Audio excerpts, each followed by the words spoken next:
Nkagushimire wowe ukomeje gukurikirana channel yanje ya Tutekiki, nizere ko umeze neza kandi aho uri uturije mu mahoro unari kujyamo amafaranga yawe urimo urakorera. Ngira ngo platform nabahaye ejo bundi bari kuyikora gose amafaranga yabo bashoye bayikuyemo ngubu baracajya n'inyungu.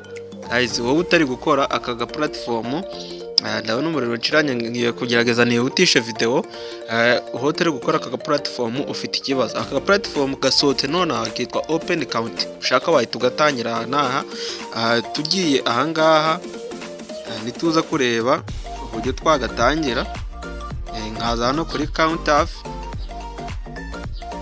nkaza nkareba kugira ngo urabona yuko count off day countable ni iminsi 10.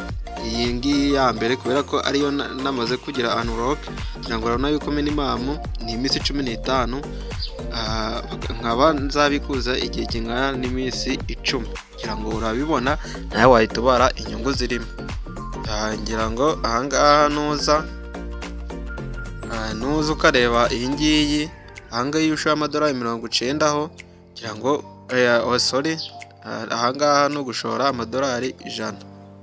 Ahangaha ku ya kabiri kamara iminsi 90 guhera ku amadolari 100 ukazamura imara iminsi 90, ariko guhera ku madolari 15 ukazamura ukagera kuri 99 imara iminsi 10 uri kubikura. Iyi platform iyi ni company nziza cyane rwose, iri gutanga platform kandi ntago ari scam. Iri gutanga platform amafaranga yawe kuyakuramo ndetse n'inyungu. Kono ntago kamara igihe kirekire nka babandi bakabyango hari ziza zikamara ngo mwaka ngiki, ariko iyi ngiyi yo abari platform izamara igihe cy'umwaka iri gukora. Ni platform nyinshi bagenda bakora. Wowe nk'ibisanzwe nukuza hano kuri home, amara kuza home ukaza hano kuri recharge kugira ngo ushireho amafaranga. Nibyo ugiye kukwereka kugira ngo arabyoroshe ukoreshe iyi BEP20 network. Hanyuma uze ukupiye iyi address niyo iri buze koherezaho amafaranga uyakuye muri Binance. Okay, ninzara kuri mi ngira ngo urabona yuko ngewe amafaranga yanjye namaze kuyashiraho. Ngiye kukwereka noneho uburyo bwo gukora task, uburyo rero unayabikura amadolari yawe 2. Ngira ngo urabona yuko ahangaha namaze gufungura current ya mbere. Ngira ngo urabona kiri unlock, izindi zo ngira ngo urabona ziracari locked.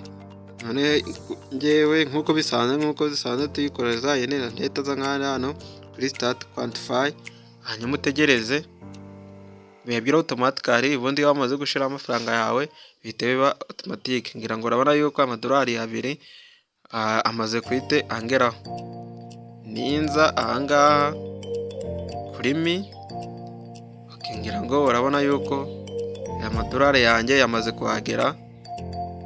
Kubikura rero ndahita nkanda hano kuri withdraw, mbanze settingemo password yo kubikura. Okay, nimara kuyishiramo ngira ngo urabona yuko yamaze kugeramo. Ndahita njya muri Binance nkuremo address yanjye nzajya mbikurizaho. Okay, neza nkagera ahangaha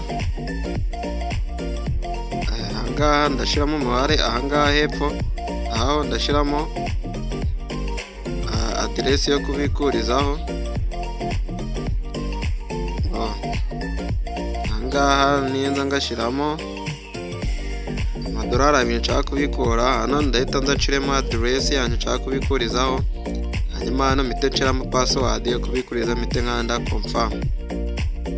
Ngira ngo urabona yuko namaze kubikura. Mu kanya kuri Binance yacu turakira ubutumwa yuko twakiriye kubikura kwacu, cyangwa urategerezaho gatoya amafaranga yawe uhita uyasanga muri Binance yawe.